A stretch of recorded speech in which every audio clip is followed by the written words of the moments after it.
নমস্কার দর্শক বন্ধুরা, আমি ঘরোয়া রান্নাঘর থেকে অপর্ণা বলছি। আজকে আপনাদের সামনে একটা রেসিপি নিয়ে এসেছি, লুচি। আমি এর আগে একটা দিয়েছি লুচির, আমার ভিডিও আছে ইউটিউবে, কিন্তু আমি সেটা করেছিলাম আটা 50-50 দুটো মিশিয়ে।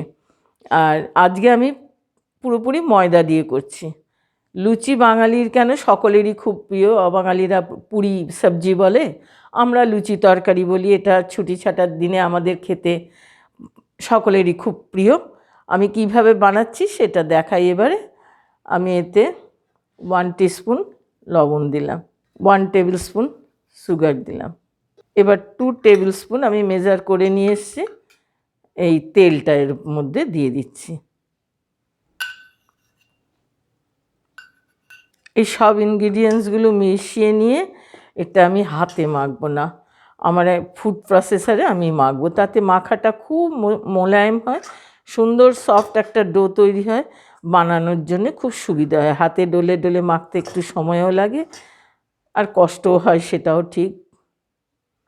আমি এবার প্রসেসরে দিয়ে দিচ্ছি।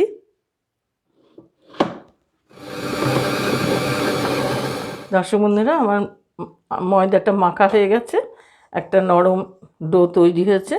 এবার কিছুক্ষণ আমি 10 মিনিট এটাকে রেস্টে, ঢাকা দিয়ে রেস্টে রাখছি।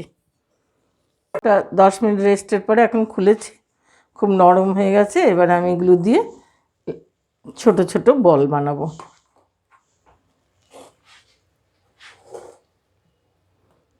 এইরকম মাপের একটা করে বানাবো, এক মাপের হবে। এটা দিয়ে কেটে কেটে নিলে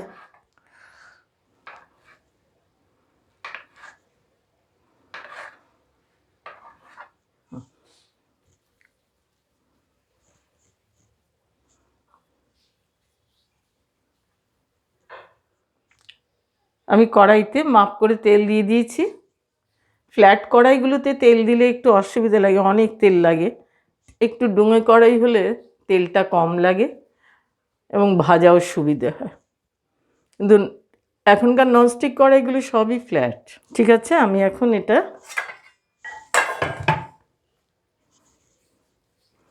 এইভাবে সব বল বানিয়ে নিলাম।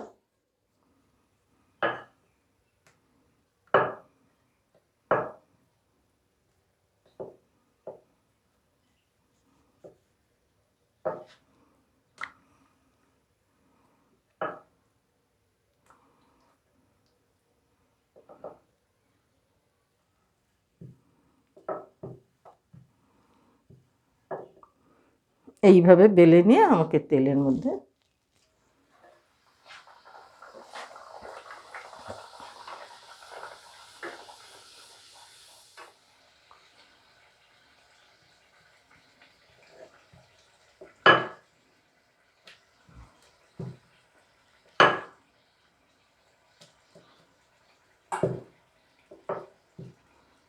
সবগুলো আমাদের সমান গোল হয় না, ময়দার লুচি খুব পাতলা করে বেলতে হয়।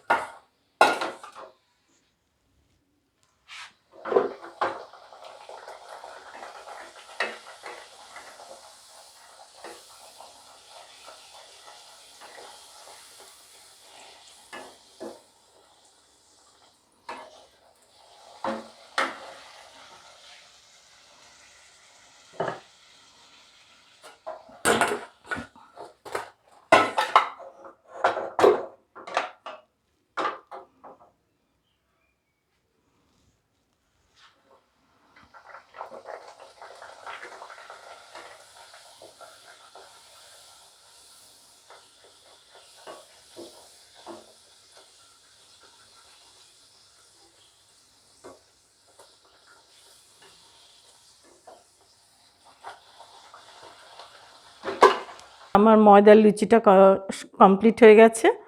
রেসিপিটা ভালো লাগলে লাইক করবেন। এর সাথে যদি একটু পায়েস আর আলুর দম হয় তাহলে তো ডিশটা আরোই মানে সুন্দর হয়, কেন সকলেই সেইভাবেই খেতে পছন্দ করে। শুধু লুচি তো ভালো লাগে না, ওর সঙ্গে অনেক কিছুই লাগে। তা আমি আলুর দম আর পায়েস দিয়ে আপনাদের দেখাচ্ছি। এটা পায়েস আর আলুর দম দিয়ে সার্ভ করলাম। বন্ধুরা, ভালো লাগলে শেয়ার করবেন, কমেন্ট বক্সে মতামত জানাবেন। আজকের মতো রাখছি। অনেকে অনেক লাইক করবেন, সাবস্ক্রাইব করবেন।